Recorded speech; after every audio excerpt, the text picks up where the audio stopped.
Innal hamdalillah nahmaduhu wa nasta'inuhu wa nastaghfiruh wa na'udzu billahi min shururi anfusina wa min sayyiati a'malina may yahdihillahu fala mudhillalah wa may yudlil fala hadiyalah. Asyhadu an la ilaha illallah wahdahu la syarikalah wa asyhadu anna Muhammadan abduhu wa rasuluh. Allahumma la sahla illa ma ja'altahu sahla wa anta taj'alul huzna idza syi'ta sahla. Alhamdulillah, pada malam hari ini kita dipertemukan oleh Allah Subhanahu wa taala dalam majelis yang insyaallah diberkahi, dirahmati sebagaimana Rasulullah SAW bersabda dalam salah satu hadisnya, tidaklah berkumpul suatu umat, suatu kaum di satu tempat melainkan oleh Allah Subhanahu wa taala akan diturunkan sakinah dan rahmatnya. Para hadirin sekalian, malam hari ini kita akan memulai insyaallah perdana kajian tentang sirah Rasulullah SAW. Kalau membahas tentang Nabi Muhammad SAW, subhanallah, tidak akan pernah ada habisnya. Semuanya indah, semuanya sangat luar biasa. Kita akan membahas beberapa sisi ya, dan malam hari ini sebagai mukadimah dulu, pembuka ya, sebagai pemanasan. Insyaallah nanti kita akan bahas secara detail dari mulai Rasulullah SAW, sebelum Rasulullah SAW lahir, kemudian Rasulullah lahir, kemudian terus sampai diwafatkannya oleh Allah Subhanahu wa taala. Maka saya akan bagi-bagi dengan beberapa episode. Episode pertama ini kita judulnya seakan-akan kita melihat Rasulullah SAW. Para jamaah sekalian, Rasulullah SAW, tentang kenabian Rasulullah SAW ini sudah diberitakan dalam beberapa kitab sebelum Rasulullah SAW, salah satunya kitab Injil. Dan peristiwa yang menjadi tanda luar biasanya atau kelahirannya Rasulullah SAW ini adalah yang dikenal dengan Amul Fil, tahun gajah, di mana waktu itu ada seorang raja namanya Abraha. Raja ini dia punya kekuasaan ya, tapi Raja Abraha ini melihat kok ada satu negeri ya namanya kota Mekah, di mana orang-orang berbondong-bondong ke situ untuk melaksanakan ibadah haji dan umroh. Ibadah haji, mohon maaf, untuk melaksanakan ibadah haji, karena ibadah haji sudah disyariatkan pada masa Nabi Ibrahim alaihissalam. Abraha ini merasa geram dengan ramainya Baitullah. Akhirnya Abraha mengusulkan ya, atau memerintahkan kepada pasukannya, kepada menteri-menterinya dan para pejabatnya untuk membangun gereja yang sangat besar sekali, atau tempat ibadah yang sangat besar, yang nantinya akan digunakan untuk mengalihkan orang-orang ya, orang-orang yang datang ke Mekah tuh jangan ke Mekah aja lah, udah kesini aja ibadahnya gitu, di gerejanya atau di tempat ibadahnya milik Abraha. Dibangun Pak, itu sangat besar sekali ya oleh Abraha, sangat besar sekali. Kemudian setelah jadi, oleh Abraha dikirim ribuan orang ke berbagai pelosok bumi untuk promosi Pak, untuk promosi, ngasih tahu tuh ada tempat ibadah, sok ibadahnya ke sana gitu. Kira-kira Pak, promosi ini berhasil nggak? Tidak berhasil. Ternyata orang-orang itu tetap aja kalau ibadah mah namanya ibadah haji ya ke Mekah. Kalahlah tempat ibadah yang dibikin oleh Abraha itu. Abraha ini orangnya ya tidak dikatakan oleh para ahli kisah itu, mereka para mu'arikh, dia ini seorang yang akalnya kurang gitu. Kenapa? Karena Baitullah itu Pak rame, itu diumumkannya ya, disampaikannya itu oleh siapa? Oleh Allah Subhanahu wa taala, yang diperintahkan membangunnya itu Nabi Ibrahim dengan Nabi Ismail. Kemudian setelah itu oleh Allah disuruh diumumkan, wa adzim fin nasi bil haji yatuka rijalan wa ala kulli dhamiri yatina min kulli fajjin amik, surat Al-Hajj. Wa adzin fin nas, umumkan kepada manusia. Jadi sudah Allah umumkan begitu saja dan terus-terusan orang berdatangan. Akhirnya geramlah Abraha ini, tapi dia semakin memperbagus kanisahnya, si tempat ibadahnya. Nah, suatu hari Pak, Ada orang Arab ini iseng Pak. Orang Arab ini datang kemana? Ke kotanya Abraha, masuk ke Kanisah, ke tempat ibadahnya Abraha itu. Ya, ada yang mengatakan gereja, ada yang mengatakan pokoknya tempat ibadah yang megah sekali. Masuk ke situ, kemudian buang kotoran Pak, buang air besar di situ. Abraha ini marah. Ada yang lapor ke Abraha, Abraha marah. Siapa itu? Itu orang Arab katanya. Orang Arab, wah ini pasti orang yang dari Mekah. Akhirnya Abraham mengumpulkan pasukan gajah ya, beserta sekutu-sekutunya untuk berangkat ke Mekah menghancurkan Ka'bah. Nah itu cerita Ashabul Fil itu Pak. Kemudian berangkat ke Mekah. Ketika kisahnya panjang ya, singkat cerita ketika dalam perjalanan beritanya sampai ke kakeknya Rasulullah SAW, yaitu siapa? Abdul Muthalib. Kemudian Abdul Muthalib ya, kakeknya Rasulullah SAW mencegat pasukan itu ya di luar kota Mekah. Kemudian kata Raja Abraha, "Hei Abdul Muthalib, saya tahu engkau siapa. Engkau ini adalah orang yang terhormat di kalangan penduduk Mekah. Apa yang kau inginkan? Engkau ingin keselamatan dariku untuk Ka'bahmu?" Kata Abdul Muthalib gini, "Wahai Abraha, saya kesini hanya minta jaminan agar ternak kami dan keluarga kami tidak dirusak. Itu aja." Kemudian kata Abraha, "Terus bagaimana dengan Ka'bahnya?" Kata Abraha, "Gimana Ka'bahnya kok nggak minta jaminan?" Kata Abdul Muthalib, "Adapun Ka'bah itu udah ada yang punya, biar nanti yang punya yang jaga." Siapa? Allah Subhanahu wa taala. Ketika mereka jalan, kemudian di antara Mina, Bapak kalau yang pernah haji atau umroh, di antara Muzdalifah dan Mina itu ada satu lembah, ya, ada satu lembah kecil sekali. Sekarang sudah menjadi masuk area mabit di Mina. Itu lembah itu tempat dulu pasukan gajah dihancurkan oleh Allah Subhanahu wa taala. Ya, datang burung-burung ababil, kemudian dihancurkan di situ sampai hancur. Nah, dengan kejadian inilah disebut dengan tahun gajah dan ditandai dengan itu lahirnya Rasulullah Shallallahu Alaihi Wasallam. Para hadirin sekalian, malam hari ini kita akan coba membuka kenapa kita harus belajar sirah Rasulullah SAW. Terus apa sih bedanya sirah Nabi sama sirah Nabi-Nabi yang lain gitu ya. Mari kita lihat ya sejarah yang dijaga keasliannya. Ketika Allah Subhanahu wa taala mengumumkan Nabi Muhammad Sallallahu Alaihi Wasallam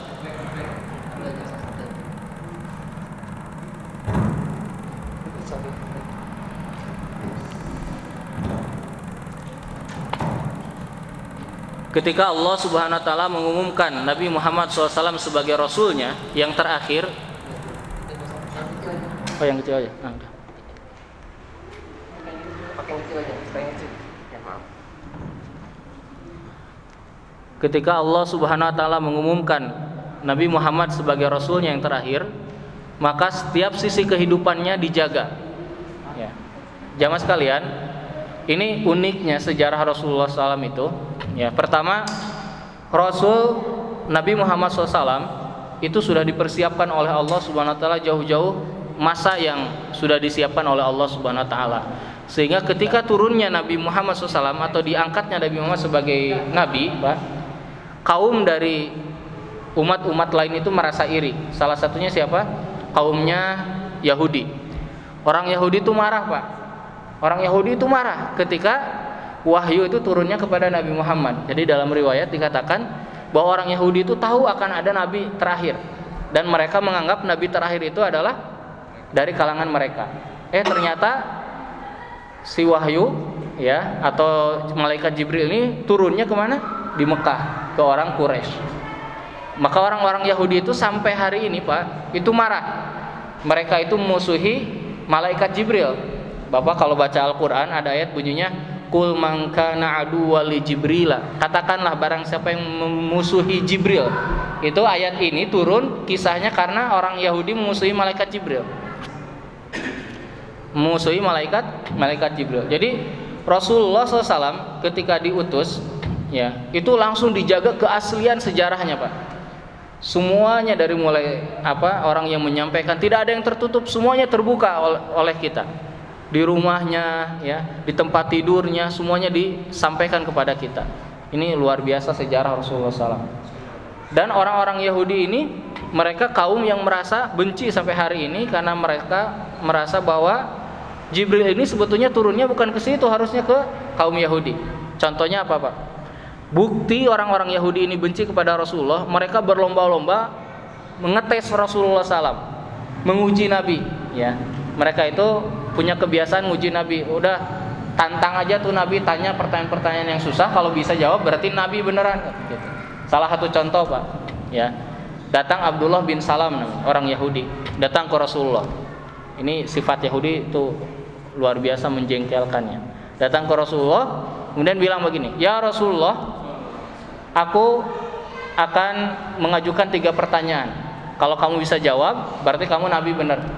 Ya. Kata Nabi, "Apa itu pertanyaannya?" Nah, kata Abdullah bin Salam, pertanyaannya yang pertama, apa tanda hari kiamat yang pertama? Tanda hari kiamat yang besar itu apa? Ciri-cirinya. Yang kedua, apa makanan yang pertama kali dimakan oleh penghuni surga? Pertanyaan yang aneh-aneh, Pak. Ya. Apa makanan yang pertama kali dimakan oleh penghuni surga? Gitu ya. Kalaupun tahu ngapain gitu, nggak ada pengaruhnya. Kalau nanyanya gimana caranya masuk surga, itu penting, ya. Ini makanan apa yang pertama dimakan oleh penghuni surga? Yang ketiga, kata mereka, kata Abdullah bin Salam Yahudi ini, yang ketiga, Muhammad, bagaimana bisa seorang anak ketika lahir mirip bapaknya atau mirip ibunya? Sok gimana? Jawab. Nah, orang Yahudi itu sering begini, Pak, mengajukan pertanyaan-pertanyaan. Karena Rasulullah SAW tadi dijaga, ya, dijaga sejarahnya oleh Allah Subhanahu Wa Taala. Ya, akhirnya apa? Ketika datang pertanyaan langsung turun wahyu. Langsung kata Nabi Muhammad, yang pertama, adapun tanda hari kiamat. Sebelumnya gini, kata Rasulullah SAW, aku akan menjawab karena tadi Jibril sudah ngasih tahu jawaban. Orang Yahudi itu langsung bilang begini, Jibril Muhammad, iya, malaikat Jibril yang ngasih tahu ke saya. Kata orang Yahudi, oh Jibril musuh kita, katanya. Memang menjengkelkan orang Yahudi itu, ya. Jibril itu musuh kita Muhammad, gitu. Akhirnya kata Rasulullah SAW dilanjutkan, tanda hari kiamat yang pertama adalah api yang akan menggiring manusia dari timur ke barat. Adapun makanan penghuni surga yang pertama kali dimakan oleh penghuni surga adalah hati ikan. Hati ikan, bukan hati makanan kita tuh, insyaallah, amin. Kemudian yang ketiga, kenapa seorang anak bisa mirip bapaknya atau ibunya? Kata Nabi, kalau air mani laki-lakinya lebih dulu daripada yang ibunya, maka dia akan mirip bapaknya. Kalau sebaliknya, maka akan mirip ibunya. Ya, mungkin ada yang dokter, mangga itu diteliti, ya. Kemudian ketika sudah dijawab oleh Rasul Salam, nah Abdullah bin Salam ini langsung beriman. Oh, berarti kamu benar Nabi. Langsung beriman. Asyhadu anna wa asyhadu anna Muhammadar Rasulullah. Langsung tuh kata Rasulullah SAW, bagaimana kalau kita dakwahi siapa? Umat Yahudi ini, pemuka-pemuka Yahudi, karena Abdullah bin Salam ini pemuka Yahudi. Akhirnya dikumpulkan, Pak, para pemuka Yahudi. Nih kejadiannya luar biasa nih. Ketika dikumpulkan, kata Rasul, kamu ngumpet di belakang biar saya ngomong ke orang Yahudi. Kumpul tuh, Pak, para pejabat Yahudi. Kata Rasulullah SAW, wahai para pemuka Yahudi, aku ingin bertanya tentang Abdullah bin Salam. Bagaimana menurut kalian tentang Abdullah bin Salam? Kata mereka, oh Abdullah bin Salam itu adalah Sayyiduna wa ibnu Sayyidina, katanya. Oh, itu pemuka kami, anak pemuka kami. Khairuna wa ibnu Khairina, orang yang baik, anak dari orang yang baik. Wah, pokoknya dipuji-puji, Pak. Terus kata Rasulullah SAW, bagaimana kalau dia masuk Islam? Kata orang Yahudi, oh itu nggak mungkin. Langsung keluar Abdullah bin Salamnya. Kata Abdullah bin Salam, saya sudah bersahadat dan saya masuk Islam. Langsung orang Yahudi, Pak, yang ada di situ langsung bilang, oh Abdullah bin Salam itu Muhammad syarruna wa ibnu syarrina, katanya. Orang yang buruk, katanya, dan anak dari orang yang buruk, katanya, gitu. Itu orang Yahudi. Baru berapa detik yang lalu muji Abdullah bin Salam, kemudian setelah itu mencaci maki Abdullah bin Salam. Itu orang-orang Yahudi. Nah, dengan diutusnya Rasulullah SAW, mereka berlomba-lomba menjatuhkan Rasulullah SAW dengan berbagai pertanyaan-pertanyaan yang luar biasa sangat susahnya. Banyak sekali, Pak, ya. Itu salah satunya. Ada lagi pertanyaan tentang orang Yahudi datang ke Rasulullah SAW atau orang musyrik datang ke Rasulullah SAW bertanya tentang 3 hal. Muhammad, saya ajukan pertanyaan, kalau bisa jawab. Kalau bisa berarti kamu nabi. 1, ceritakan kepada kami tentang pemuda yang pergi di pagi hari. Yang kedua, tentang laki-laki yang mengelilingi bumi barat dan timur. Yang ketiga, tentang ruh. Nah, mereka sering begitu, Pak. Ketika dikasih jawaban tidak beriman tetap. Ya, sama seperti orang musyrik ketika nantang kepada Rasulullah SAW, ya, datang ke Rasulullah, ya Muhammad, ya, kalau kamu nabi, coba belah bulan. Kemudian Rasulullah SAW berdoa kepada Allah, terus terbelahlah bulan. Terbelah apa bulan? Ada yang sebagian di timur, sebagian di barat. Kemudian mereka itu langsung kaget dan mereka langsung tertutup hatinya dan mereka langsung mencaci Rasulullah. Ini sihir Muhammad, pasti nyihir mata kita ya katanya. Ini mah sihir lah, udah ketahuan sihir. Kata Rasul, enggak, asli ini. Ya, kalau nggak percaya tanya penduduk Yaman, tanya penduduk Mesir, tanya penduduk Syam. Kalau mereka datang ke sini, kata Rasulullah SAW, tanya pada hari itu, malam itu, di sana terbelah nggak bulan? Baik katanya, nanti kita akan buktikan. Setelah beberapa lama Pak, datang itu kafilah-kafilah dari negara lain untuk berdagang ke kota Mekah. Ditanya, waktu tanggal sekian, waktu malam sekian, kelihatan nggak bulan di sana terbelah? Oh iya, bulan terbelah, aneh itu katanya gitu. Dari mana-mana menyatakan kebenaran bahwa bulan terbelah. Beriman nggak Pak mereka? Nggak beriman. Kata Allah, iqtarabatis sa'atu wansyaqqal qamar wa iyarau ayatan yu'ridu wa yaqulu sihrun mustamir. Telah dekat hari kiamat dan bulan dibelah. Kemudian wa iyarau ayatan, dan kalau mereka benar melihat tanda kekuasaan Allah, oh iya benar Muhammad benar gitu. Yu'ridu, mereka tetap berpaling. Ya, wa yaqulu sihrun mustamir. Mereka hanya bilang, oh ini mah sihir katanya gitu. Ini adalah sihir. Jadi yang pertama, Rasulullah SAW ini semua aspeknya dijaga oleh Allah SWT. Yang kedua, sejarah untuk semuanya. Para jamaah sekalian, Rasulullah SAW diturunkan ke muka bumi ini, kata Allah, wa ma arsalnaka illa rahmatan lil alamin. Ya, Rasulullah SAW ini diutus kepada semua Pak. Itu bedanya Nabi. Kata Nabi gini, fudiltu ana wasairil anbiya bisitin. Aku diutamakan dengan nabi-nabi yang lain dengan 6 perkara. Yang pertama kata Nabi, itu jawami al kalim. Aku diberi oleh Allah jawami al kalim. Jawami al kalim itu kalimatnya pendek, isinya dalam. Itu Rasulullah Pak. Rasul itu punya namanya jawami al kalim. Contoh gini, Rasul bilang, innamal a'malu binniyat. Pendek nggak? Pendek. Kata Imam Syafi'i, hadis ini, ya, perkataan Nabi ini adalah sepertiganya ilmu. Sepertiganya agama itu ada dalam hadis ini. Dalam riwayat lain, Imam Syafi'i dan Imam Ahmad mengatakan, dalam hadis ini di dalamnya terdapat 70 bab tentang fikih. Cuma bilang gitu aja, innamal a'malu binniyat. Kemudian Rasul bilang gini, al-bahru tahurun mauhu wal hillu maitatuhu. Lautan itu suci, ya, airnya, dan halal bangkainya. Pendek itu kalimatnya, tapi kata para ulama, para ulama pada masa itu mengatakan bahwa hadis ini adalah hadis tentang pokok-pokok agama. Fikih di dalamnya terkumpul dalam hadis ini. Dia mengatakan di dalamnya sampai ada 100 bab tentang fikih. Itu namanya jawami'ul kalim Pak. Omongannya pendek, isinya dalam. Itu Nabi.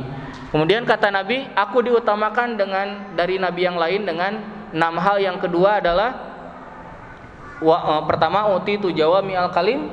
Yang kedua, wa uhillat liyal ghanaim, dihalalkan bagiku ghanimah, harta rampasan. Harta rampasan perang itu dihalalkan bagi Rasulullah SAW. Kemudian yang ketiga, kata Nabi Muhammad SAW, wa ju'ilat liyal ardu masjidan wa tahura, dan dijadikan semua bumi ini masjid dan suci.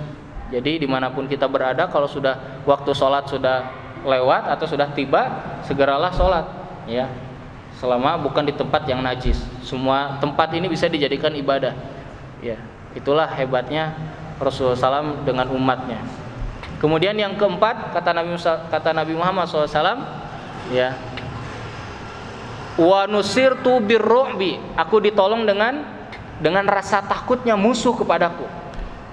Bayangkan Pak, Rasulullah SAW itu ya dahulu itu kalau bersiap mau perang, itu musuh yang jauh itu sudah ketakutan. Bahkan ketika Rasulullah SAW ingin atau mau membalas tentang pengkhianatannya kaum Yahudi waktu perang Khandaq, Rasul sudah bersiap-siap tuh. Kata Rasul, mari kita datangi, kita kepung desa Yahudi itu. Ketika siap-siap, mereka udah kabur duluan. Ada kisahnya dalam surat Al-Hasyr ya. Ketika sampai ke situ, udah kosong tuh Pak negerinya, udah kosong. Nah itu namanya nusirtu birru'b. Makanya dalam hadis lain Rasul pernah bersabda, nanti di akhir zaman kata Nabi, kalian itu seperti makanan di atas hidangan meja makan direbut oleh orang-orang. Kata sahabat, apakah sedikit jumlah kami ya Rasulullah? Jumlah kalian banyak, tapi seperti buih di lautan kata Nabi. Walakinnakum gutsaun ka gutsa'is sail. Salah satu contohnya apa? Salah satu cirinya apa? Kata Nabi Muhammad SAW, wala yanzi'annallahu min qulubi a'daikum al-mahabata minkum, dan Allah akan mencabut rasa takut musuh-musuh kalian terhadap kalian. Jadi udah nggak takut lagi sama umat Islam. Mau banyak nggak takut. Apa penyakitnya? Kata Allah, kata Rasulullah SAW, ya semua itu karena mereka memiliki sifat al-wahan. Allah mencampakkan dalam diri mereka sifat wahan. Apa wahan itu? Wahan itu adalah hubud dunya wa karahiyatul maut, cinta dunia dan takut mati. Jadi Rasulullah SAW ini diutus kepada seluruh alam, ya, semesta alam. Nah itu tadi yang terakhir, ya, yang terakhir kata Nabi, dan yang terakhir bedanya aku dengan nabi-nabi lain, aku diutus untuk semua umat. Ya, kalau nabi-nabi lain tidak. Nabi Musa aja, pada Nabi Musa banyak nabi ya. Nabi Musa aja ketemu sama Nabi Khidir, Nabi Harun, ya. Banyak. Kalau Nabi Muhammad sendiri dan diutus kepada seluruh umat, manusianya dan jinnya. Inilah keutamaan dari Rasulullah Sallallahu Alaihi Wasallam. Jadi Rasulullah SAW, wa ma arsalnaka illa rahmatan lil alamin. Apa maksud daripada rahmatan lil alamin yang lainnya? Bahwa Rasulullah SAW, bapak-bapak yang dirahmati Allah, Rasul itu luar biasa Pak. Rasul itu ada dalam berbagai aspek kehidupan, bisa dijadikan contoh. Ya, maka ketika Allah mengatakan Rasul itu uswatun hasanah, itu memang ada Pak. Contoh gini. Bapak kalau ingin lihat Nabi Muhammad mencontoh Nabi sebagai bapak, ada nggak pada diri Nabi Muhammad? Ada. Kalau Nabi Isa ada nggak? Nggak ada. Nabi Isa nggak punya anak, nggak punya istri. Kalau Nabi Muhammad ingin dicontoh sebagai orang kaya, ada nggak? Ada. Rasul pernah kaya, pernah kurban 100 ekor unta, 63 ekor untanya disembelih oleh sendiri. Kalau ingin lihat contoh, ya, pelajaran tentang tentang kekayaan dari Nabi, katakan Nabi Isa atau Nabi siapa Ismail atau nabi-nabi yang lain yang tidak pernah kaya, tidak ada. Atau apa? Kalau kita ingin menjadikan Nabi Muhammad contoh kalau kita sedang dalam keadaan miskin, ada nggak? Ada. Nabi Muhammad dalam sebuah hadis dikatakan pernah di rumahnya dapurnya tidak menyala selama 2 bulan. Tidak masak apa-apa, nggak ada makanan. Miskin sampai pernah mengganjal di perutnya 2 batu. Coba bapak-bapak kalau ingin lihat contoh tentang bagaimana cara atau bagaimana kalau kita menjadi orang miskin dari Nabi Sulaiman, ada nggak? Nggak ada. Nabi Sulaiman kaya terus sampai meninggal. Sebagai hakim, sebagai guru, ya, sebagai murid, semuanya ada Rasulullah SAW. Sebagai panglima perang, itu disebut dengan rahmatan lil alamin. Jadi Rasulullah SAW ada sebagai hakim, dai, orang yang berilmu, guru, murid, ahli ibadah, pedagang, suami, bapak, panglima perang, orang miskin, orang kaya, pokoknya semua sisi kehidupan Rasul itu ada. Ya, makanya disebutnya wa ma arsalnaka illa rahmatan lil alamin, rahmat bagi semua alam. Ya, salah satu makna daripada rahmatan lil alamin, Rasul bisa dijadikan contoh dalam segala aspek kehidupan kita. Kalau yang lain tidak. Atau makna lain dari rahmatan lil alamin, Rasulullah SAW menurunkan atau menyampaikan Islam ini dengan rahmat, ya, dengan kasih sayang yang luar biasa. Rasul itu ada kasih sayangnya pada berbagai hal Pak. Rasul punya kasih sayang kepada anak kecil, ya, Rasul pernah sedang main dengan Husain Pak. Kemudian Husainnya kencing di badannya Rasulullah SAW. ketika kencing, Husain ini lagi main-main ketawa-ketawa kencing, langsung Anas bin Malik loncat dari tempat duduknya mau ngambil Husain. Kenapa? Karena ngencingin Rasulullah. Rasul langsung marah ke Anas bin Malik. Kata Rasul, wahai Anas, celakalah engkau. Kenapa engkau ingin memberhentikan anak yang sedang tertawa ini? Ya, Rasul itu sangat baik kepada anak. Rasul juga sangat baik bahkan kepada orang yang punya salah, Pak. Ya, pernah ada seorang sahabat datang ke Rasul, ya Rasulullah, saya tadi siang di bulan Ramadan, Pak. Tadi siang saya bersetubuh dengan istri saya di bulan Ramadan. Langsung kata Nabi, kalau begitu kamu saum 2 bulan berturut-turut. Kata dia, wah saya tidak bisa ya Rasulullah. Saya yang udah tua, ya, melakukan kesalahan tapi tidak sanggup saum. Kata Nabi, oh kalau gitu berikan kepada fakir miskin berapa? 60 fakir miskin, beri kasih makanan 60 fakir miskin. Ya Rasulullah, saya teh kan miskin. Jadi suruh saum enggak ya, enggak mampu, disuruh sedekah juga enggak bisa. Akhirnya Rasul datang pergi ke dapur. Ke dapur ngambil kurma, Pak, sekeranjang, langsung Rasul ke depan. Ini kurma bagikan ke fakir miskin di tempat kamu. Kata sahabat ini, ya Rasulullah, semua di tempat saya kaya, saya yang cuma yang miskin. Langsung Rasul ketawa. Kata Rasul, bawa aja ini untuk keluarga kamu. Bayangkan, punya salah, datang ke Rasulullah, pulang malah dapat kurma. Ya, ini luar biasa Rasulullah. Bahkan Rasulullah lembut kepada orang-orang yang tidak tahu. Ya, rahmatan lil alamin. Pernah suatu hari, Pak, Rasulullah sedang berkumpul dengan sahabat. Mungkin kisahnya sering mendengar ada orang Badui yang kencing di masjid. Kemudian ketika kencing sahabat marah semuanya. Hampir ada yang mau menghunuskan pedang untuk membunuh orang ini. Kata Rasul, jangan, biarkan. Di situ banyak hikmah kata para ahli sirah. Salah satu hikmahnya adalah kalau dicegat itu yang lagi kencing itu bisa kaget, takut, dia bisa sakit. Jadi dibiarkan. Atau kalau dipukuli, air kencingnya bisa ke kemana-mana, war-awer kemana-mana gitu. Ya, makanya dibiarkan. Setelah selesai dipanggil. Si orang Badui ini ketika lewat sahabat ketakutan dia. Ketika sudah berhadapan dengan Rasulullah, dia langsung merasakan ketenangan, indah gitu. Ketika ketemu Rasul itu ternyata nikmat sekali. Duduk di depan Rasulullah SAW dinasehati. Sama seperti Muawiyah, Pak. Muawiyah tuh baru masuk Islam di waktu asar, Pak. Pada asar Rasul ceramah. Kata Rasul, wahai sahabat, kalau ada yang bersin ucapkan alhamdulillah, yang mendengar ucapkan yarhamukallah. Itu nasihat dari Rasul di sore itu. Muawiyah ini baru masuk Islam, Pak. Dengar, oh kalau ada yang bersin alhamdulillah, kalau dengerin yarhamukallah. Pulang ke rumahnya. Datang lagi ke masjid, sholat maghrib, Pak. Sholat maghrib, Allahu Akbar. Pas Nabi takbir, baru aja mau pada takbir, ada sahabat yang bersin, asing gitu ya. Langsung sahabat ini bersin kedengaran sama Muawiyah yang berdiri di belakang, di saf belakang. Muawiyah langsung teriak begini, ya rahamukallah, katanya gitu. Itu semesjid langsung ngelihat ke belakang. Langsung ketakutan Muawiyah. Kata Muawiyah, setelah sholat aku dipanggil oleh Rasulullah, aku kira akan dimarah. Ternyata Rasul adalah guru yang terbaik. Itu rahmatan lil alamin.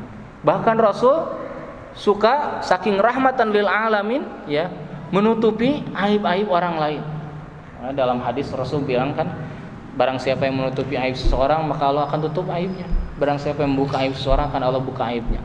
Rasul pernah sedang di masjid mau sholat maghrib, duduk dengan para sahabat. Menjelang sholat maghrib, sahabat udah pada wudhu tuh, Pak. Udah pada wudhu. Tapi maghrib masih panjang. Datang sahabat, Pak, bawa makanan, daging unta. Bawa daging unta dengan gandumnya. Ya Rasulullah, ini ada yang ngasih daging, mari kita makan-makan dulu. Kata Rasul, ayo kita makan-makan. Ingat, salah satu sifat Rasul adalah Rasul tidak pernah menolak hadiah.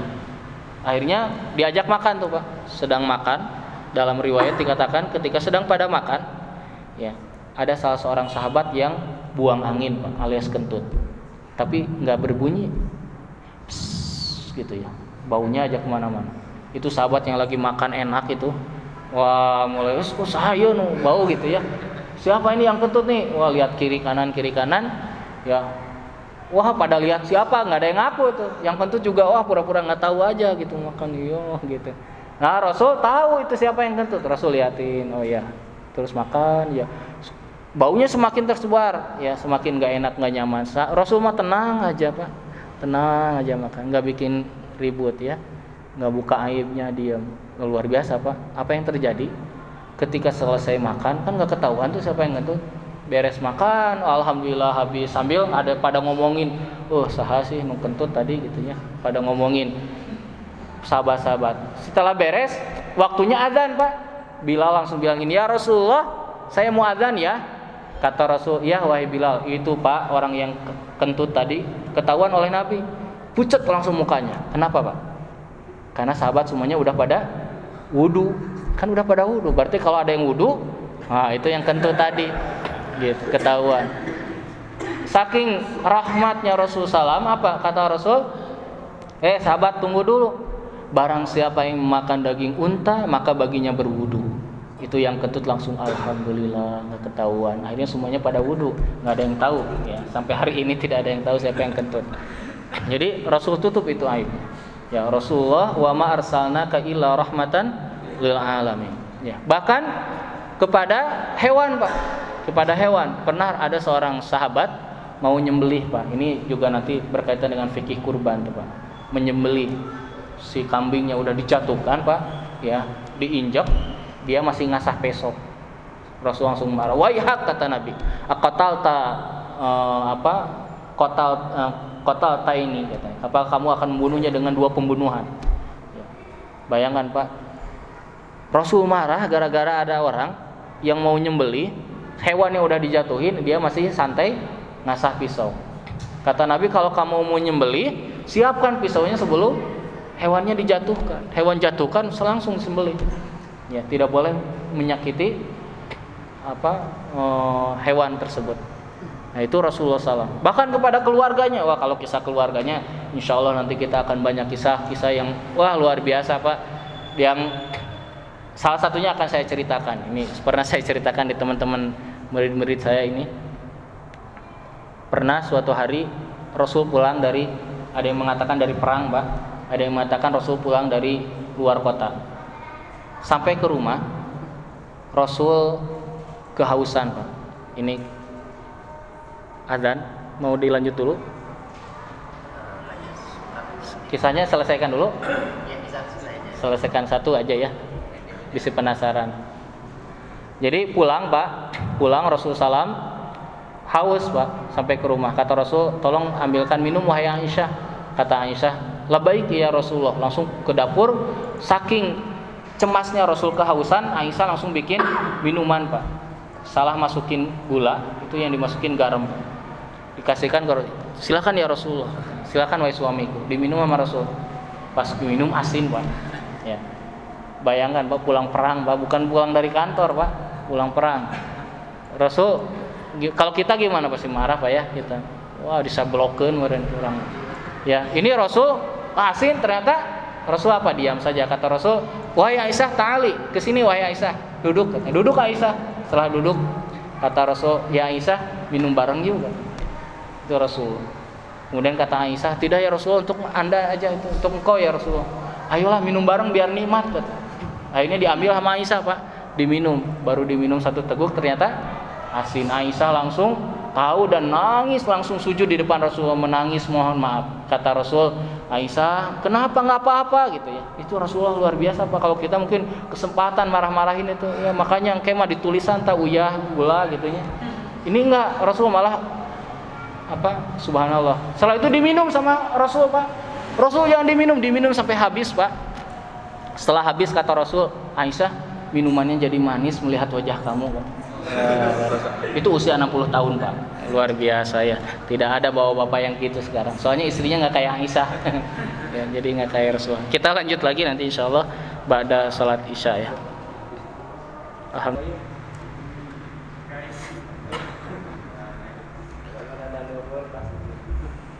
Bismillahirrahmanirrahim. Alhamdulillah wassalatu wassalamu ala Rasulillah wa ala alihi washabihi ajmain. Asyhadu an la ilaha illallah wa asyhadu anna Muhammadan abduhu wa rasuluh. Jamaah sekalian, kita akan lanjutkan materi tentang Rasulullah SAW ini. Ya, tadi kita sudah bahas. Mungkin mundur sedikit Pak Purdi, punten. Yang kedua, yang satu lagi. Nah, ini berkaitan tentang sejarah Rasulullah SAW yang betul-betul dijaga oleh Allah Subhanahu Wa Taala. Ini kalau kita perhatikan sejarah Nabi Muhammad SAW ini sejarah yang memang utuh. Semua kehidupan Rasulullah SAW itu ada tertulis dengan jelas, ya, tidak ada yang terlewat sedikit pun. Semua sahabat, istri-istrinya, pembantunya, ya, sahabat-sahabatnya, sahabat dekatnya, bahkan musuh-musuhnya menceritakan tentang Rasulullah SAW dengan sejelas-jelasnya. Sampai dalam sebuah riwayat dari Anas bin Malik, ya, dia berkata, tidaklah aku menghitung di kepala Rasulullah SAW dan di janggutnya melainkan ada 14 rambut yang beruban. Bayangkan, tentang rambut beruban aja jelas gitu, sejarahnya itu tercatat Rasulullah SAW itu, ya, tercatat sisi fisiknya, apalagi untuk urusan-urusan yang sangat besar sekali. Beda dengan nabi-nabi yang lain yang sejarah-sejarahnya terpotong-potong, ya. Nah, inilah luar biasanya sirah dari Rasulullah SAW. Maka tadi yang sudah disampaikan di hadis yang tadi, Rasul itu diutamakan daripada nabi-nabi yang lain dengan 6 perkara. Tadi salah satunya Nabi Muhammad diutus untuk semua alam, ya, semesta alam, rahmatan lil alamin, semesta alam, baik manusianya dan juga jinnya, ya. Bahkan Rasulullah SAW kata Nabi, ana sayyidul qaum yaumal qiyamah, saya adalah penghulunya kaum nanti di hari kiamat. Yang paling banyak umatnya nanti di hari kiamat adalah Rasulullah Shallallahu Alaihi Wasallam. Nah, kalau kita lanjutkan lagi tentang Rasulullah SAW tadi sudah kita bahas tentang rahmatan lil alamin. Jadi Rasul itu adalah rahmat, ya, bagi semesta alam. Rahmat tadi banyak maknanya, baik itu tadi diutus untuk semuanya kalangan, orang muslimnya, orang kafirnya, orang munafiknya, orang siapapun, anak kecilnya, orang dewasanya. Atau rahmatan lil alamin ini maksudnya apa? Aspek kehidupan Rasul itu ada dalam semua kehidupannya, ada contohnya. Berbeda dengan nabi-nabi yang lain. Nabi yang lain, kalau kita ingin belajar tentang bagaimana jadi seorang ayah dari Nabi Isa, tidak mungkin, tidak ada. Ingin belajar jadi orang miskin dari Nabi Sulaiman, tidak mungkin juga. Nabi Sulaiman kaya. Ya, ingin belajar jadi orang kaya dari nabi-nabi banyak yang kehidupannya tidak memiliki kekayaan yang banyak. Berbeda dengan Rasulullah SAW, semua aspeknya pernah dilalui oleh Rasulullah Shallallahu Alaihi Wasallam. Ya, semuanya ada. Ya, dimanapun kita akan menemukan Rasul itu rahmatan lil alamin. Tadi sudah saya ceritakan beberapa kisah tentang bahwa Rasulullah SAW ini diutus untuk semesta alam. Orang berbuat salah aja, ya, Rasul itu rahmatan lil alamin bagi orang siapapun. Ya, bahkan orang kafir, orang Yahudi, ya, orang mukmin yang berbuat salah, ya, sahabat-sahabat yang tadi berbuat kekeliruan dan lain-lain juga Rasul rahmatan lil alamin, apalagi bagi keluarganya, bahkan musuhnya, ya. Pernah suatu hari orang Yahudi lewat rumah Rasulullah, terus orang Yahudi bilang begini, assalamu alayka ya Muhammad, katanya. Assam tuh assalam sama asam tuh beda, ya. Kalau assalam keselamatan, kalau asam tuh maknanya bisa hancur, bisa kebinasaan, bisa racun, ya, banyak maknanya, pokoknya jelek maknanya. Assalamu alayka ya Muhammad, katanya, kehancuran bagi Muhammad, racun bagi Muhammad. Itu di rumah Rasul sedang sama Aisyah, Pak. Aisyah langsung menjawab, Rasul juga menjawab, beda jawabannya. Kalau Rasul cuma bilang begini, wa alaika, kamu juga, udah. Kalau Aisyah marah-marah, wassalamu alaika wa lanatullah, wah, marah-marah Aisyah itu. Ya, kata Rasul, wahai Aisyah, udah cukup. Kata Aisyah, ya Rasul, dia mengejek kita, menghina kita. Kata Rasul, udah saya balas, katanya. Doa saya mah dikabulkan, doa dia tidak dikabulkan. Itu indahnya Rasulullah SAW. Ya, bahkan kepada musuhnya sekalipun sedemikian. Maka kalau nanti bapak-bapak kita belajar bersama tentang Rasulullah SAW, ya, kita itu kalau subhanallah, ya, ada suatu kisah, bisa dilihat di slide berikutnya, Pak Kode. Nah, ini, ya, jika Anda bertemu langsung dengannya, Anda akan kegeeran merasa yang paling dicintainya. Ya, subhanallah. Pernah, Pak, dalam riwayat Amru ibnul As itu setiap hari ketemu Rasul. Setiap ketemu Rasul, kok kayaknya Rasul teh paling sayang sama saya gitu. Kegeeran. Tiap hari begitu, kok baik banget sama saya gitu. Pokoknya tiap ketemu Rasul tuh luar biasa. Ya. Akhirnya apa? Amr bin As ini bilang begini, kayaknya saya orang yang paling dicintai deh sama Rasul. Penasaran, besok saya mau nanya sama Rasul. Besoknya datang ke Rasul, ya Rasulullah, man ahabun nas ilaika ya Rasulullah, siapa orang yang paling kau cintai? Kata Rasul, Aisyah. Kemudian kata Amru kan penasaran, bukan dari wanita ya Rasulullah, kalangan laki-laki ya Rasulullah. Sambil berharap namanya disebut. Kata Rasul, Abu Bakar bapaknya. Selain itu ya Rasulullah, Umar katanya. Selain itu ya Rasulullah, Utsman. Selain itu Ali. Ternyata kata Amr bin As, ternyata banyak katanya. Dan saya yang keberapanya. Jadi subhanallah, Rasulullah SAW itu kalau engkau bertemunya akan merasa engkau paling dicintainya oleh Rasulullah SAW. Ya, maka dalam sebuah riwayat dikatakan Rasul itu kalau bertemu orang lain dia akan tersenyum dan akan menyalami dia. Dan kalau ngobrol dengan orang lain, Rasul tidak akan berpaling sampai orang itu selesai pak urusan. Nggak ada Rasul bilang gini, aduh maaf sibuk saya. Gitu. Kayak kita kan sering gitu, punten nuju aya periogi, punten abi nuju sibuk. Gitu. Sering gitu. Rasul enggak. Terus sampai orang itu selesai pak, sampai selesai. Ya, sampai selesai baru Rasul SAW pergi. Itulah Rasulullah SAW. Bahkan ya, Rasulullah SAW dalam debat pun pak, dalam diskusi pun dengan orang-orang non muslim, Rasul punya adab yang luar biasa. Dengan rahmat tadi itulah orang banyak masuk Islam pak. Ya, Rasul pernah didatangi oleh Abu Walid, datang ke Rasulullah SAW. Dia pak datang ke Rasulullah SAW untuk mengetes. Jadi dia disuruh oleh Abu Jahal, Abu Lahab dan para dedengkotnya jahiliyah untuk menguji Rasulullah SAW dengan syair-syair hebatnya orang musyrik ini. Datang sana ya ke Rasulullah SAW, uji itu dengan syair-syair yang hebatnya, dengan syair-syair hebat engkau, uji Muhammad itu. Wah datang Rasul tuh diajak debat pak, diomongin, dicaci maki, dikeluarin syair. Rasul dengerin terus. Udah selesai? Ya udah selesai nih ngomongnya. Rasul nanya dulu pak, kamu udah beres bicaranya? Kalau udah saya mau ngomong, kalau belum sok lanjutin lagi, sok hina lagi gitu ya, sok caci maki lagi. Itu luar biasa Rasul. Ya kalau kita udah interupsi dari tadi kali ya.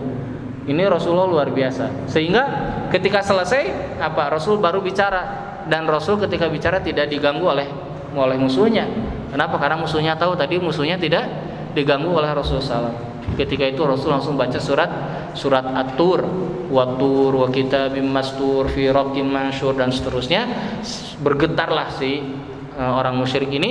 Akhirnya ketika sampai kepada ayat Inna adzaba rabbika lawaqi', sungguh azab Rabbmu akan terjadi. Sahabat ini orang musyrik ini langsung pergi pak. Wahai Muhammad, cukup, aku tidak kuat, langsung pulang ke rumahnya. Sampai di rumahnya ya kelihatan oleh Abu Jahal, kelihatan dia kelihatan tuh terbirit-birit pulang ke rumahnya. Kata Abu Jahal datang ke rumahnya, kenapa engkau ini, apa yang terjadi? Kata orang ini, saharoni Muhammad, katanya Muhammad menyihirku, katanya gitu. Muhammad sudah menyihirku. Kemudian apa yang kau dengarkan? Nah, si orang ini langsung bilang begini, aku mendengarkan kalimat yang indah sekali. Karena penyair dia ngasih tahu tentang wahyu Allah, tentang Al-Quran dengan bahasa syair. Kata dia, sami'tu kalaman innahu lahalawah wa inna fihi latolawah wa inna alaihi latolawah wa inna a'lahu lamuthmir wa inna asfalahu lamubdi wa innahu ya'lu wa la yu'la alaihi. Dia cerita tentang Al-Quran. Al-Quran itu, perkataan Muhammad itu indah sekali, manis sekali, dan menjulang tinggi, buahnya lebat sekali, dan menancap ke bumi, akarnya sangat kuat sekali, dan tinggi dan tidak bisa ditandingi. Abu Jahal yang dengar itu kaget. Kata Abu Jahal, sadar kamu tuh, bilang, ucapin lagi, itu bukan begitu, bilang sihir gitu. Soalnya kamu kalau kedengaran sama orang rakyat, nanti pada masuk Islam. Akhirnya dia bilang, oh iya, sihir itu semuanya. Nah, kisah ini tuh ada di dalam Al-Quran surat Al-Mudaththir. Ya. Surat Al-Mudaththir ya, nanti bisa dilihat ya, ada di surat Al-Mudaththir kisahnya. tsumma fakkara wa qadar faqutila kaifa qadar tsumma nadhar tsumma abasa wa basyar. Nah, itu ayatnya. Nanti bisa dilihat ya. Nah, jadi Rasulullah SAW sebagai rahmatan lil alamin untuk semuanya.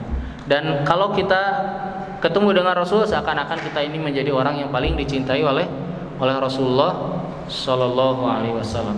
Ya. Nah, kemudian berikutnya, ya ini yang paling penting ya dalam kajian kita perdana di malam hari ini, bahwa cintamu kepada Rasulullah SAW bukti imanmu kepada Allah dan Rasulnya. Para jamaah sekalian, ya, syahadat itu ada dua, syahadat kepada Allah, syahadat kepada Rasul. Taat juga ada dua, selalu atiullaha wa atiur Rasul. Wahyu juga ada dua, Quran dan Sunnah. Jadi Rasul itu tidak bisa dipisahkan dari Allah. Jadi Rasul harus kita cintai, karena mencintai Rasul SAW sebagaimana kita mencintai Allah dan Rasulnya, dua-duanya. Apa buktinya? Dalilnya banyak dari Al-Quran yang tadi sudah disebutkan. Dalam hadis juga ada, ya. Kata Rasul dalam sebuah hadis sahih, salasun man kunna fihi wajada halawatal iman. Ada 3 kelompok yang merasakan manisnya iman. Yang pertama adalah orang yang merasakan, orang yang mencintai Rasul lebih daripada yang lainnya, mencintai Allah dan Rasulnya lebih daripada yang lainnya. An yakunallah wa rasuluhu ahabbu ilaihi mimma siwahuma. Itu yang pertama. Jadi menjadikan Allah dan Rasulnya lebih dia cintai. Suatu hari, Pak, ini ada kisahnya. Umar bin Khattab pernah sedang jalan dengan Rasulullah. Kisah lengkapnya begini. Berjalan dengan Rasulullah SAW, kemudian Rasul berbicara dengan Umar. Kemudian Umar bilang begini, ya Rasulullah, wahai Rasulullah, engkau itu aku cintai, paling aku cintai. Kata Umar. Terus Rasul bilang begini, wahai Umar, apakah cintamu kepadaku melebihi daripada cintamu kepada keluargamu? Kata Umar, oh iya jelas ya Rasulullah, cintaku kepadamu lebih daripada cintaku kepada keluargaku. Kemudian kata Rasulullah SAW, wahai Umar, apakah cintamu kepadaku lebih daripada cintamu kepada hartamu? Kata Umar, oh iya jelas ya Rasulullah, cintaku kepadamu lebih daripada kepada harta. Terus jalan lagi tuh Pak, lagi jalan, nanya lagi Rasulullah, wahai Umar, apakah cintamu kepadaku lebih daripada cintamu kepada dirimu sendiri? Kemudian Umar bilang begini, kalau itu tidak ya Rasulullah. Langsung kata Rasul, kalau begitu imanmu tidak lengkap wahai Umar. Langsung nangis Pak Umar. Umar langsung nangis. Kemudian kata Umar, ya Rasulullah, sekarang aku mencintai engkau lebih daripada aku, diriku sendiri. Akhirnya kata Rasulullah SAW, al-an ya Umar, sekarang baru imanmu sempurna. Kemudian Umar pulang ke rumah Pak. Pulang ke rumah, sampai ke rumah ketemu anaknya yaitu Abdullah bin Umar. Kata Abdullah, wahai ayah kenapa menangis? Jadi Umar masih nangis saja. Kata Umar, wahai anakku, tadi aku ditanya sama Rasul siapa yang lebih aku cintai, dan aku bilang aku lebih cinta kepada diriku daripada Rasulullah. Padahal nanti di hari kiamat aku lebih butuh kepada Rasulullah daripada diriku sendiri. Karena di hari kiamat tidak ada yang bisa memberikan syafaat kecuali Rasulullah SAW. Semua nabi datang. Nabi Adam didatangi oleh manusia. Wahai Adam, engkau adalah nabi pertama, engkau adalah manusia pertama, berikan syafaat. Kata Nabi Adam, innallaha yaghdabu mughdaban lam yaghdab qablahu wala ba'dahu abadan. Allah hari ini marah besar, tidak pernah marah sebesar ini sebelum dan sesudahnya. Nafsi nafsi, kata, diusir sama Nabi Adam. Semuanya pergi ke Nabi Nuh, minta syafaat. Kata Nabi Nuh, Allah hari ini marah besar, nafsi nafsi, sendiri-sendiri. Pergi semuanya ke Nabi Ibrahim, sama juga begitu. Nabi Isa, akhirnya kata Nabi Isa, aku juga tidak bisa menolong, pergilah kepada Muhammad. Datang semuanya kepada Nabi Muhammad SAW, dan Nabi Muhammad langsung menghadap kepada Allah, meminta syafaat. Dalam riwayat Nabi Muhammad nanti akan sujud di hadapan Allah, mengucapkan tasbih yang tidak pernah ada di dunia, tasbih yang paling indah yang tidak pernah ada di dunia. Sampai Allah berkata, wahai Muhammad, cukup, apa yang kau inginkan wahai Muhammad? Kata Rasul, ummati ya Allah ummati, wahai Allah umatku ya Allah umatku. Hanya Rasul nanti akan menyelamatkan. Umar pun menangis. Maka mencintai Rasulullah SAW, ya, itu sangat utama, termasuk akidah, ya, termasuk usuluddin, Pak, ya, termasuk usuluddin. Dan kalau kita ingin merasakan lezatnya iman, salah satunya adalah dengan cara mencintai Rasulullah. Contoh Abu Bakar As-Siddiq. Bapak-bapak yang dirahmati Allah, suatu hari Abu Bakar As-Siddiq pernah keluar dengan Rasulullah dari Mekah untuk berhijrah. Sebelum berhijrah didatangi itu sama sahabat-sahabat. Ya Rasulullah, kami berangkat duluan. Ya silakan berangkat. Semuanya pada berangkat duluan ke Madinah. Tinggal beberapa orang saja yang ada di Mekah. Akhirnya Abu Bakar yang belum berangkat hijrah, udah pengen hijrah, datang ke rumah Rasul. Ya Rasulullah, a'zin li bil hijrah, katanya. Ya Rasulullah, izinkan aku hijrah ya Rasulullah. Kata Rasulullah SAW, isbir ya Abu Bakar la'allallahu yaj'alu laka sahiban. Sabar wahai Abu Bakar, nanti akan ada pendamping hijrah bagi kamu. Sabar. Besoknya datang lagi gitu. Ya Rasulullah, saya ingin hijrah terus. Akhirnya turun wahyu, Pak. Muhammad, berhijrahlah kamu. Di malam harinya berangkat dengan Abu Bakar Siddiq. Ya, rincian ceritanya nanti Pak ya dalam kisah-kisah Rasulullah SAW yang akan kita bahas. Berangkatlah yang harusnya menuju ke arah Madinah, ini ke utara, jadi ke arah Gunung Sur. Naik ada Gua Sur, masuk ke dalam gua itu Pak. Ketika sebelum masuk kata Rasulullah SAW, kata Abu Bakar, ya Rasulullah da'ni adkhul, ya Rasulullah biarkan aku dulu yang masuk. Bayangkan gua itu kan mengerikan gitu ya, tidak pernah ditinggal.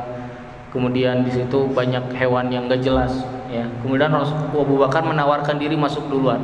Masuk, dibersihkan sama Abu Bakar. Setelah bersih kata Abu Bakar, ya Rasulullah silakan masuk. Rasul pun masuk.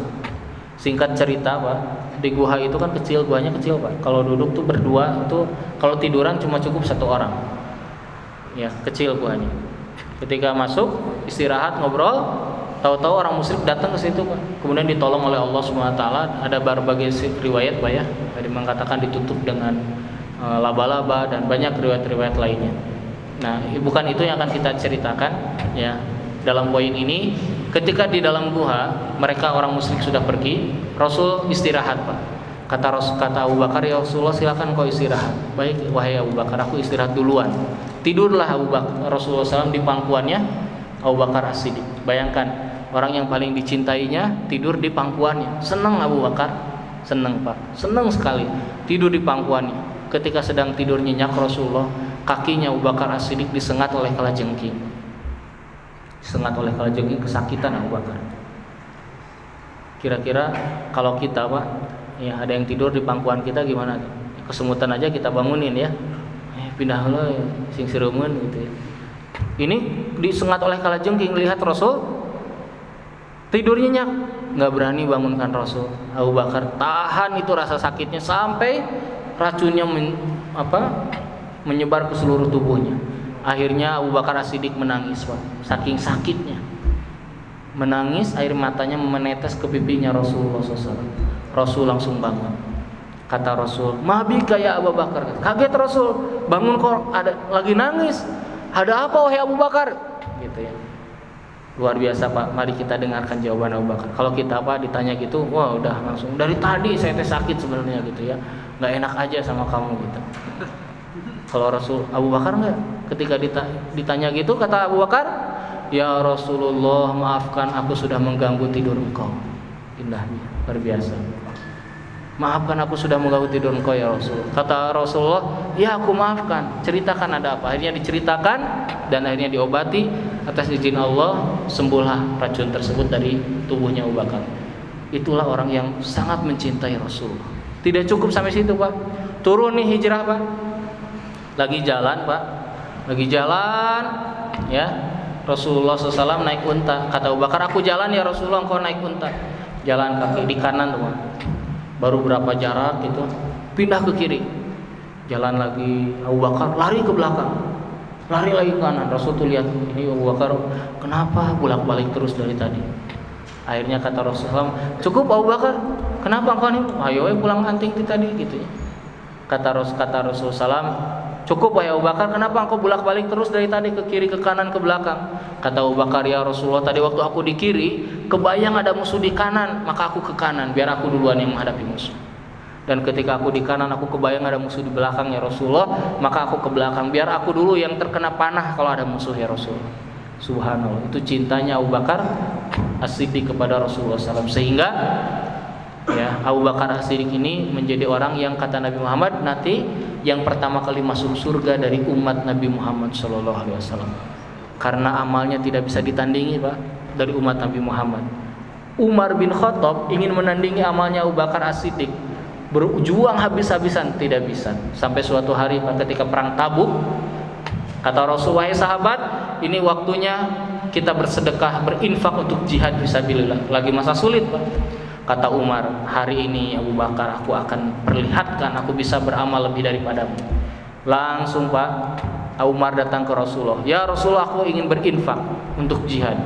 Kata Rasul, seberapa besar wahai Umar? Kata Umar, aku berinfak setengah dari hartaku. Bayangkan, Pak, setengahnya semuanya diinfakkan. Kemudian Umar langsung duduk di samping Rasulullah sambil nunggu Abu Bakar. Kita lihat Abu Bakar berapa banyak, kata. Datang Abu Bakar, Pak. Ya Rasulullah, aku infakkan hartaku. Kata Rasulullah, berapa banyak wahai Abu Bakar? Semuanya ya Rasulullah. Kata Umar, wahai Abu Bakar, memang kamu tidak bisa ditandingi. Sangat luar biasa amal solehnya. Itulah orang yang merasakan lezatnya iman. Kata Rasul, yang pertama adalah yang merasakan mencintai Allah dan Rasulnya lebih daripada yang lainnya. Nah, dari kisah ini bahwa keimanan kita, bukti iman kepada Allah SWT adalah dengan mencintai Rasulullah SAW. Dan cara kita mencintai Rasulullah SAW adalah salah satunya mempelajari sirahnya dan membenarkan setiap apa yang datang dari Rasulullah SAW. Ya. Nah, ini saya akan akhiri dengan kisah-kisah tentang cara bagaimana membenarkan sirah-sirah Nabi Muhammad SAW. Gini, Pak, Nabi pernah bilang begini, ma kharaja minni illa haq. Tidak ada yang keluar dariku kecuali benar, semuanya benar. Ya. Kenapa? Allah sudah bilang dalam surat An-Najm, wa ma yantiqu anil hawa in huwa illa wahyu yuha. Rasul itu bicaranya dengan wahyu ilahi. Pernah suatu hari, Pak, Pak, Rasulullah tadi sedang hijrah dengan Abu Bakar As-Siddiq lewat sebuah kaum. Kaum ini miliknya, pemukanya atau kepala desanya lah, atau kepala camatnya gitu ya. Pak camatnya atau kepala camatnya itu adalah seorang yang bernama Suraqah bin Malik. Ketika Rasul sedang lewat, Suraqah lagi ngumpul dengan rakyatnya, dengan warganya. Terus warganya lihat Rasulullah dari kejauhan. Kata warganya, wahai Suraqah, itu Muhammad. Ayo kita tangkap. Kalau dapat Muhammad, kita dapat 100 ekor unta. Semangat semuanya itu warganya. Suraqah lihat, oh iya itu Muhammad. Langsung Suraqah berpikir dalam otaknya bilang begini. Ke dalam dirinya dia bilang, ini kalau saya bilang iya itu Muhammad dan ditangkap, dibagi-bagi, saya paling kebagian 2, katanya gitu. Karena warganya banyak. Akhirnya kata Suraqah, mau saya kelabui aja warga saya. Dikelabui itu, Pak. Itu bukan Muhammad, itu teman saya pulang dagang dari Mekah. Udah biarin, kita ngobrol aja. Udah itu loloslah Rasulullah tuh dari kampung itu. Setelah jauh, warganya Suraqah bubar. Suraqah pulang ke rumahnya, ngambil kuda, ngambil tombak, dikejar Rasulullah. Singkat cerita, ketika sudah dekat dengan Rasulullah, ya, kemudian Abu Bakar dengan Rasul melihat ke belakang ada Suraqah. Terus Rasul berdoa. Kemudian akhirnya Suraqah masuk, terperosok kudanya ke dalam pasir. Lari lagi, dikejar lagi, sampai 3 kali, Pak, terperosok. Ketika sudah terperosok, masuk dalam sekali ke dalam pasir, Suraqah berteriak minta tolong kepada Rasulullah. Ya Muhammad, tolong aku. Mau bunuh, terus minta tolong. Ya. Bukannya takut, karena mereka tahu Nabi Muhammad mah baik. Ya. Mereka nggak takut, udah di lubang mati deh, udah dibunuh nih pasti sama Muhammad. Nggak gitu. Minta tolong pasti, Muhammad mah baik, pasti ditolong. Minta tolong, datang Rasulullah. Kata Rasul, wahai Suraqah, aku akan tolong kamu, tapi kamu jangan ceritakan perjalananku ini lewat desa kamu. Jangan bilang ke orang Mekah kalau aku lewat sini. Ya. Itu rahasiakan. Ya. Itu syaratnya kalau kamu mau saya tolong. Kata Suraqah, boleh. Apa jaminannya? Jaminannya Suraqah, nanti kamu akan mengenakan pakaiannya Raja Persia. Masuk akal nggak, Pak? Rasulullah menjanjikan Suraqah akan pakai baju Persia, Pak. Rajanya Persia, super power waktu itu. Rasulullah jumlahnya masih sedikit, ke Madinah aja dikejar-kejar. Kata Suraqah, gila Muhammad mas, sampai Madinah juga belum tentu hidup kan. Ya, jumlahnya masih sedikit. Masa janjiin kerajaan Persia. Akhirnya Suraqah pulanglah. Udah diabaikan tuh janjiin Rasulullah tuh. Setelah beberapa tahun Suraqah masuk Islam, Pak. Dan ketika Rasul sudah wafat, masuk masa Abu Bakar, masa Umar, dan pada masa Umar bin Khattab jadi khalifah, kaum muslimin ekspansi ke Persia. Salah satu panglimanya Suraqah. Dan ketika peperangan terjadi, Suraqah lah yang membunuh Raja Persia. Dan kemudian dikenakan bajunya Raja Persia. Terus Suraqah langsung nangis.